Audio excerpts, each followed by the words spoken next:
China's doublespeak when it comes to Islamist terrorism. Tens of thousands of Chinese Muslims who are known as Uyghurs have disappeared. China's only Muslim-majority province of Xinjiang has for long struggled for independence, but the Chinese stranglehold on its Western citizens continues. Senior editor Padma Rao has the story. 10 million Uyghurs of China's province of Xinjiang live in a police state with no hope of escaping Beijing's stranglehold.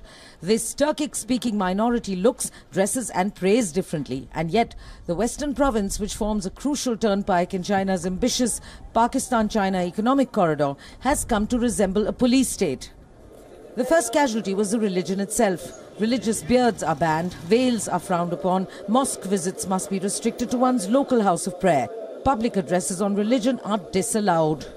Visitors to Xinjiang say that no matter where they go, Uyghurs are tracked by high technology all the time. There are surveillance systems, cameras galore. There are facial scanners even for entering a vegetable market and voice recognition software.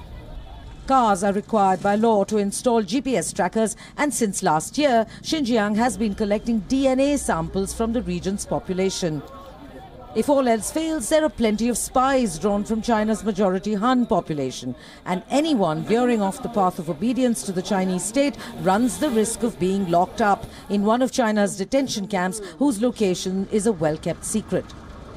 All Uyghurs who travel abroad are prime suspect. Many never return. Uyghur liberation groups are bound in exile. But since China is the #1 trading partner for almost every Western and major Asian country, few can offer more than a year of sympathy.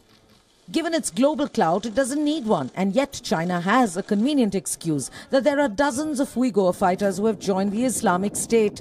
To this, the Uyghurs argue that it is because of China's draconian policies in the region.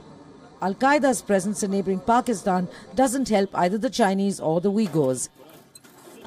There are plenty of recruitment videos on the Xinjiang market in the local language, and there are many willing helping hands across the Pakistan border, both from Islamist groups as well as reportedly the government of Pakistan itself.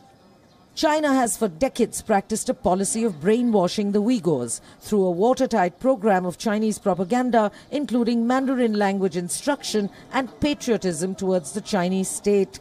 And yet, the feeling of being different, both in terms of ethnicity and religion, will not die down here. Subsequently, public spending on security, which already increased 4 times, is slated to go up yet again by 50% to about $6.8 billion. In Xinjiang, walls have ears and governance has a stranglehold. Will Western China implode?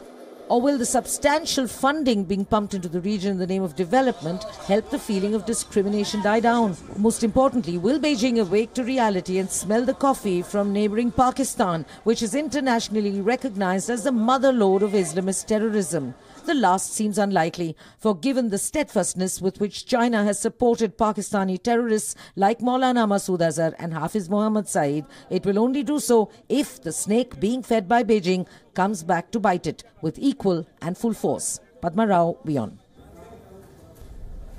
And China's wariness of the Uyghurs is not a new phenomenon.